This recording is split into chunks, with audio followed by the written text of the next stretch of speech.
Hi, my name is Seth, and in this video, I'll be giving you my 2024 election prediction between Ron DeSantis and Joe Biden. Later on, I'm going to do one with Biden and Trump, and I might do some other ones for other candidates and ones for like the Senate and the House. But it ultimately depends on like how well the video does and stuff. And yeah, this is my first elections prediction video ever. So hey, maybe this works out. I become famous. Probably not. But so first we're gonna give the safe states for Joe Biden. The West Coast, liberal, Hawaii. They're not gonna go Republican ultimately. Let's just go and let's add them.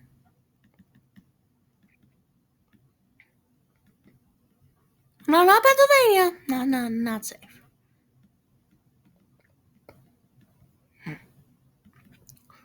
So yeah, those are what I would consider the safe states. But I'm gonna say this: Colorado is probably safe. That's why I don't want to hear it, but it probably is. Montana, Utah, gonna be Republican.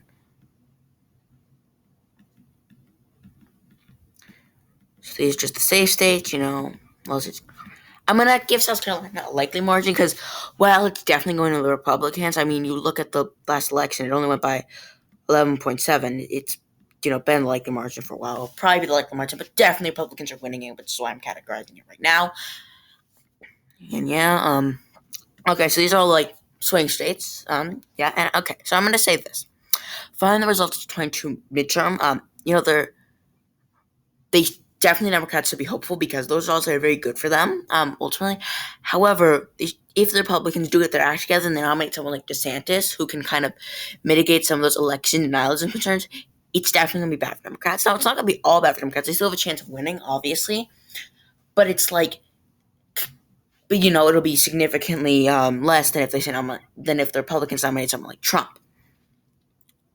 Now, DeSantis can still be attacked. Definitely have the abortion, you have the Don't Say Gay bill, which are pretty controversial, and you could definitely get people to vote against him because of it.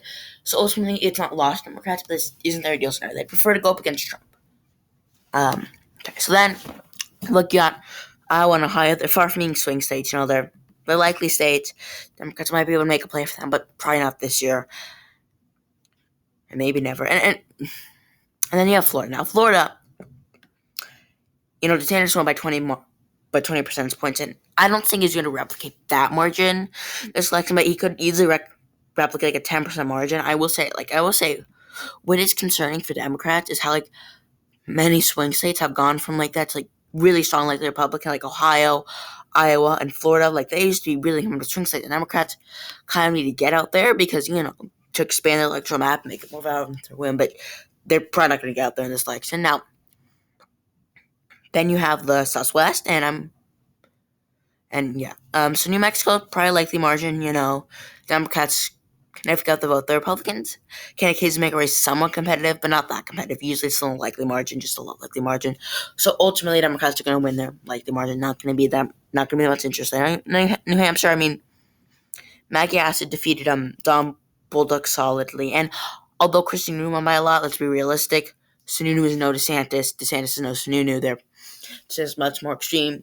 Biden can probably win by a 6-7 point margin pretty easily.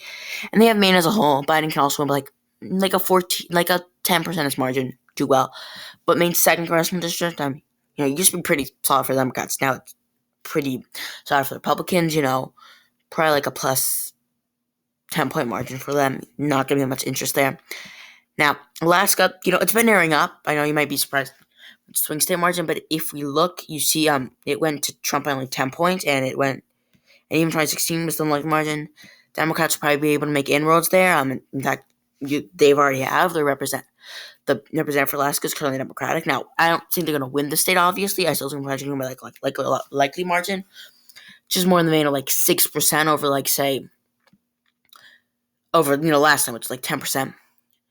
We also got in Alaska. It's important to realize that a lot more voters are nonpartisan, which is why you saw Democratic House person able to win because he appealed to more bipartisan voters. But yeah, ultimately still gonna be a Republican state. And Democrats probably gonna put them at everything there because it's only 3 electoral votes and hard to get to. So no, Alaska's probably gonna become really competitive because it's been trending toward the Democrats back in 2000, it went to the Republicans like 30 percentage points, and and now it was down to 10% in 2016. Like, it's definitely going to become competitive in the future. Just a couple of races from now, and Democrats are probably aren't going to care that much for it on the presidential level, just because of its lack of electoral votes.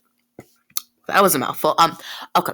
So then you have Texas. Now, look, ultimately, I'm not saying Democrats can't make it competitive, but with Beto's pretty big election loss, and it's probably ultimately going to be a win for Republicans. But Democrats shouldn't write Texas off. They still do have demographics in their favor. Well, they will unless Republicans can keep making those inroads among Hispanic Americans.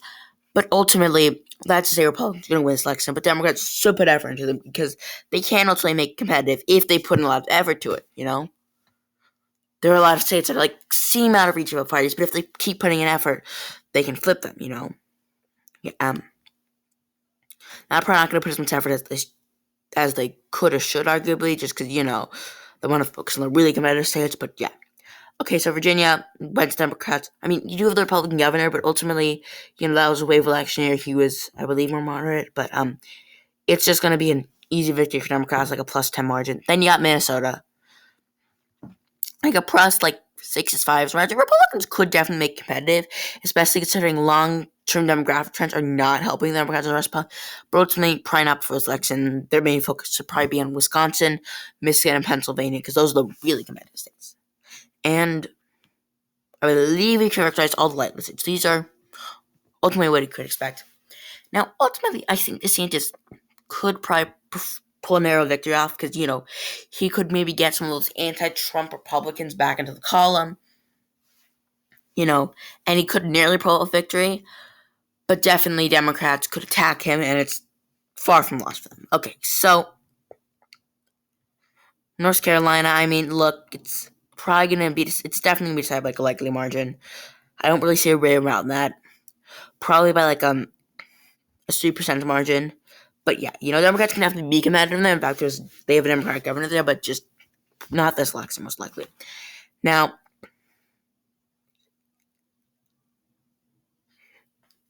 Nevada, I actually, should that be likely or tilt? I'm debating it. We'll get back to that later. Now, they got Nebraska second. I will say, look, Democrats won by they won it by 7 percentage points, which was a really impressive victory. Although the district has gotten a bit more Republican due to redistricting, and there will probably be swing in favor of DeSantis, I still think it's going to remain margin, probably only by 2% or something. So definitely narrower, but still Democrats, they have that seat. And then, that electoral vote. So then you're going down here. Now look, now I'm going to say this. Wisconsin, probably likely margin, a lean margin. I've been confusing them this whole time. Oh no. Well, either way, it'd be fine. But ultimately, Wisconsin's going to be I think Wisconsin will become a likely margin, not a lean margin, but narrowly, only 1% or something. Because if Republicans can reverse the never Trumpers from being the Democratic Party and get them in their camp and continue, their appeal to bring less voters, they can definitely nearly carry Wisconsin. But it's far from out of contention for Democrats. They could easily make a play for it. And then you have Pennsylvania. I'm going to go and I'm going to say I think we're just going to do tilt states now. I'm going to go and say tilt Republican, definitely not more narrow, probably something they're going to win by much, but yet again, same with Wisconsin, they could probably win, but in Michigan, it's actually the opposite. It is slightly more Democratic than the other states. I mean, it went to Biden by 2 points, and Clinton performed the best there, out of all those states, so definitely Democrats, I think, could probably narrowly hold on, but obviously, we're down to margins, this race could be just, the campaign can change a lot, that's important to realize, especially when you get some actual polls, which, would be nice. Although, we will have to take them as a grain of salt after all those elections, but, so they're always good as baseline. Now, Georgia, I will say, look, you saw Kemp, he, soared to victory, amazing easily. It was good for him, but Walker, on the other hand, look, he's facing a contentious runoff. Personally, I'm going to say, I don't think he's going to win. It's probably going to be, I think he's gonna lose just because ultimately, what you had was a lot of you had a lot of people who didn't like the extremism of Walker, but might vote for him just to because they're already going out and voting for Kemp, but to get them to just go for Walker, that'll be hard to do. Turnout will probably be lower among the Republicans, but yeah, ultimately, if you have a more mainstream candidate like Kemp, you saw he just sort of victory in Georgia. DeSantis is maybe a bit more conservative than Kemp.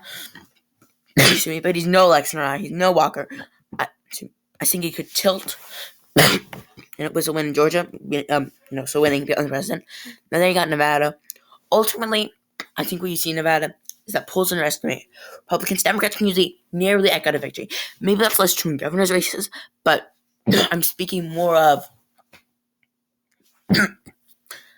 Senate races and stuff, and presidential races.